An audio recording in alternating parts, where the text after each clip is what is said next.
think the overall numbers in your poll reflected the changes in administration. You find that Democrats and Democratic-leaning groups, such as those with a more formal education, people in urban areas, overall have moved in the direction of saying that they're more proud than they were a year ago, probably because of the change in administrations, or at least that's one factor that we could consider. But it was really quite dramatic in your poll how different Democratic-leaning groups were in their responses to the question.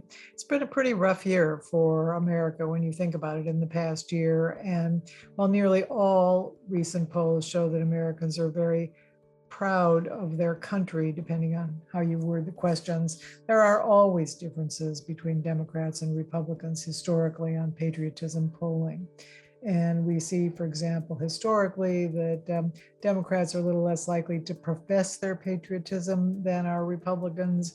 You see differences between minorities and whites. You see differences by levels of education. And so these are familiar findings, but I think this particular poll, which asked people to compare what's going on today with a year ago, probably is responding to the changes in administration and the fact it's been a really rough year. There have been 3 new polls in the last few days, anticipating the 4th of July. We saw a poll from Real Clear Politics, another one from Economist YouGov, and a third from Ipsos. And they were pretty consistent and in many ways consistent with your polls. The familiar differences that we see by age group, by education levels, by partisanship are certainly there in all the polls. And again, there is a clear recognition in the polls that it's been a tough year for America. You see, for example, that dissatisfaction with democracy is very high right now. Though Americans clearly want to repair it. In one of the polls, people were asked whether or not America needs to be stronger. And in fact, the vast majority of Americans said, yes, America needs to be stronger.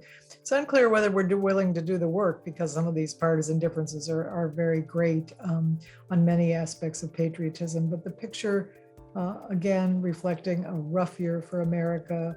When you think about it, the pandemic, the murder of George Floyd, the January 6th problems, it's been a rough year, and the unrelenting partisan polarization. But the polls show that we're still deeply patriotic, but there certainly are differences in our professed patriotism.